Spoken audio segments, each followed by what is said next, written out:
દર્શક મિત્રો, શહેરના સયાજીબાગમાં ₹1,80,80,00,000ના ખર્ચે એન્ટ્રી ગેટ સહિત ફાઇબરનો હાથી, જીરાફ અને ડાયનાસોર સહિતના આકર્ષણો ઊભા કરવામાં આવી રહ્યા છે, જે સહેલાણીઓમાં આકર્ષણનું કેન્દ્ર બન્યું હતું.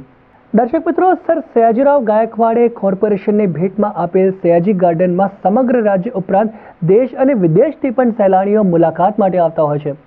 હાલના આકર્ષણ ઉપરાંત પરિવાર સાથે આવતા શહેરીજનોમાં વધુમાં વધુ જેમજ માણવાલાયક આકર્ષણ ઊભું કરવા માટે કોર્પોરેશને કમર કસી છે.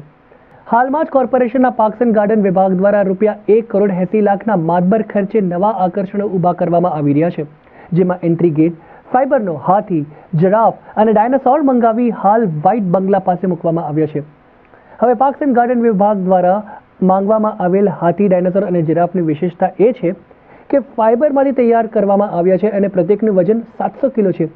તમામ પ્રાણીઓની ફાઇબર કૃતિ પૈકી હાથીની સૂંઢ, જીરાફ અને ડાયનાસોરનું મોં મૂવેબલ રહેશે અને સાઉન્ડ સિસ્ટમ લગાવી ત્રણેય કૃતિઓને અલગ અલગ જગ્યાએ મૂકવામાં આવશે. જે સાઉન્ડ સિસ્ટમ ચાલશે ત્યારે હાથી, જીરાફ અને ડાયનાસોર બોલતો હોય તેવો લોકોને આભાસ થશે. સયાજીબાગમાં નવા આકર્ષણ ઊભા થતાં આગામી દિવસોમાં સહેલાણીઓ ઉપરાંત શાળાના મુલાકાતીઓ પણ વધી જશે તે સુનિશ્ચિત છે.